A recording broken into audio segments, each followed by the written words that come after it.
Manila Cathedral Church. Napunta na kami dun. Asa lang wala kuya? Red yan. Yung sabi mo kanina, Kalibang mo kabayo, baw. Pupuna. ayun, smells good yan, sir. Kalibang mo kabayo. Ay na lang tuloy na taliwag. Yung museum, Ito po yung Museo de Centro de Intramuros po. Ito naman po yung unang Malacanang Palace na House of the President.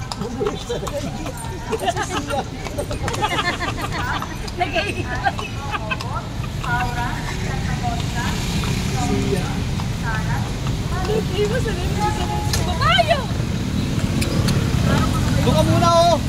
Hindi ka sorry.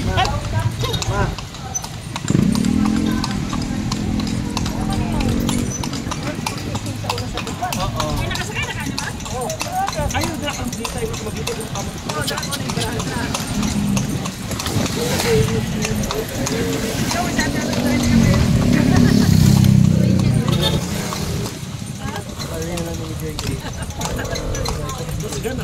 May pumapangalawang matandang simbahan dito.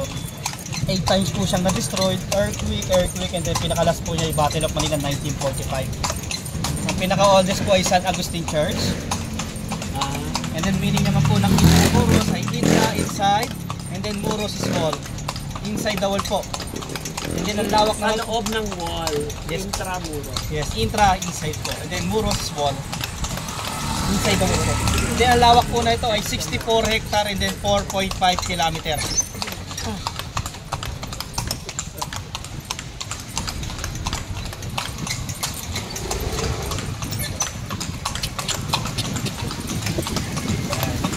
Ito yung Centro de Intramuros. Ito yung bagong museum po. Walang bayad. Dito na padagan man oh. Ito po yung Centro de Intramuros. Simbahan po siya ng tatlong paring Gomborsa po. Gomez, Burgos, Bahay Zamora. na dito? Ito po. Libre lang po yan, walang bayad. hindi na po nagpata. Bayaw na. Hindi na po. Isang ikot na lang tayo. Ikot lang po. Tour. Balay na ni World Gumbursa. tour. Sa Gumbursa. Kaya magmowa pa kami kuya. Gusto lang namin nakachay ng kalasa.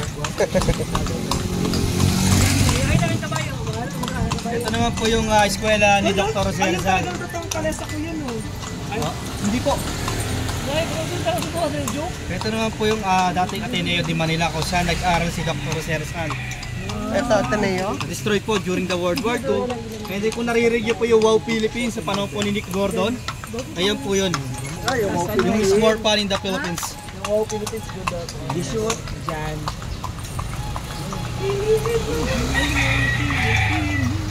It's more fun in the Philippines. Ito naman po yung this area nito. Ito naman po yung Colegio de Santa Isabel.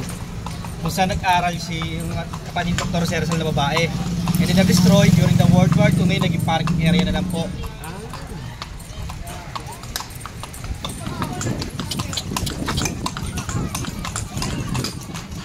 Ako po siguro meron na kuya. Siguro po sa pagpas. Ano? Bumabaha ba dito kuya? Opo. Ay, kayo na lang. Ito naman po yung Plazuela de Santa Isabel. Plazuela 100,000 di Santa Isabel. yes, 100,000 innocent victim during the Oo World nga daw, War dito II. pinatay. Yan lahat ni Lebeng. Yung mga na. Ay, mga sawala. Yes po, yan po lahat pinagsama-sama. Makikibomba Sa na. katakom na yan. daw naman, 2045. Mass grave dyan. Tiyad ako. Wala lang sila ba nga na?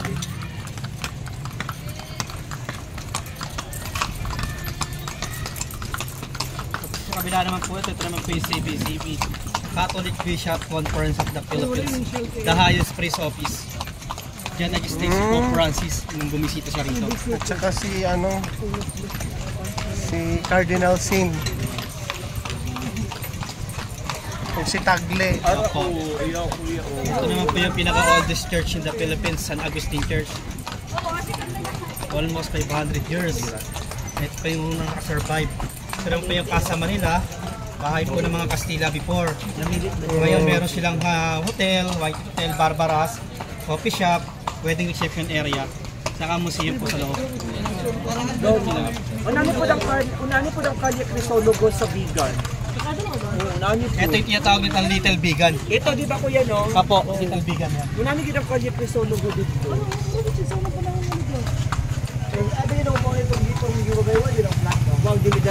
Sa Cavite yun. Cavite. Ito naman po yung restaurant dito, Mitra Restaurant. Filipino food.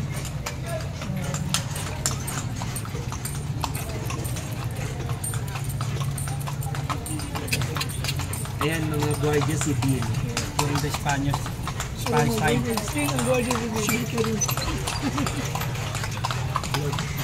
Ito naman po yung dating Adamson University.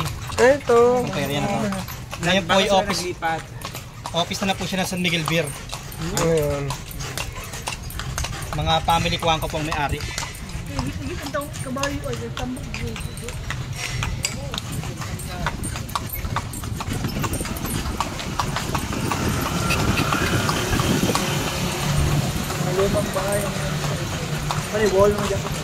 Model na siya made of eggshells.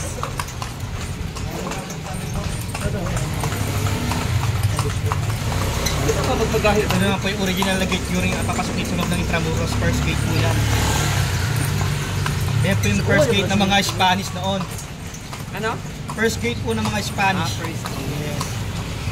May kanya-kanya po kasing gate yan. Japanese, Oo nga. Spanish, American, Filipino. Ito naman po yung replica na prison ng mga Hapon. Maliit.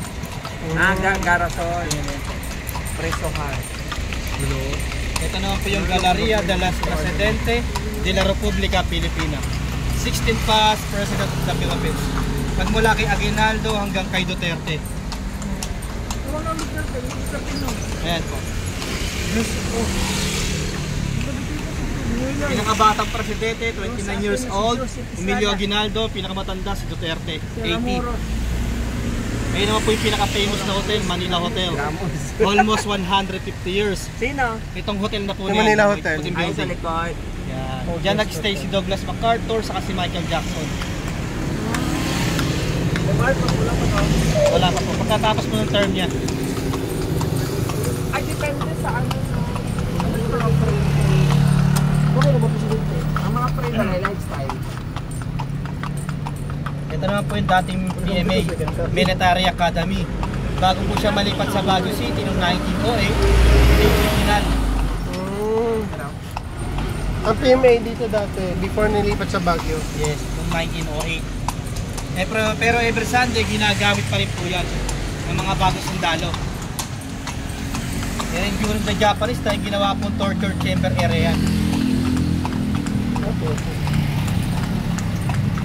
Ano nga, tinatawagin na di ba?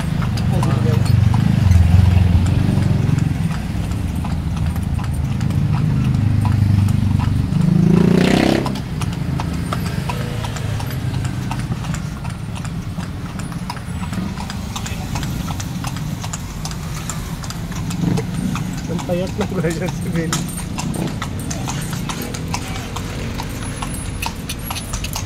Quartel.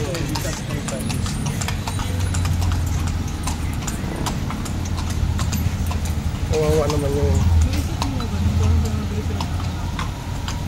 Sabi na po din tayo ang kabayo, ang traffic. hinahila man niya.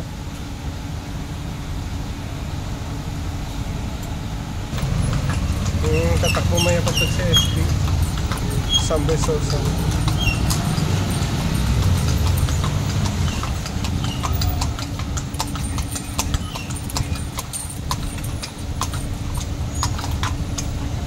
Dito sa kabilang side naman natin na to, dito naman po yung pinaka headquarters ni Douglas. Ah, baba mo kami sa van sa grab. Pwede masakayan ng grab. Yes po. Kasi nakaikot naman na kami kanina. Mawa po kayo, di ba po? Mamawa. Suruya! Nakatatlo pa sa dito. Okay. Ana, bumalik.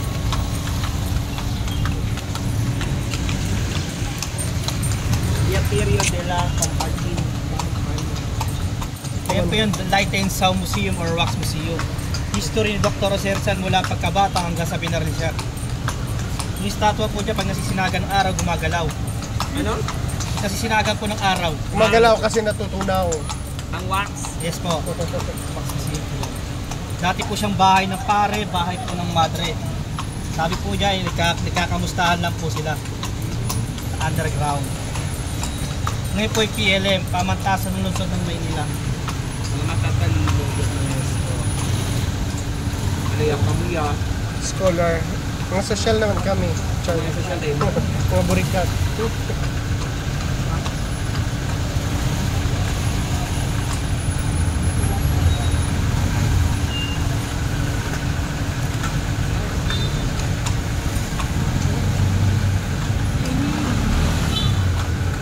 Sa Lyceum pati si puro aircon. No. Sa kanila. Ang scholar Ang tawag sa Mapua sa kantin nila, pugon. Init. Sa init, walang ano. Ewan ko ngayon, baka aircon na. Dati pugon tawag nila eh.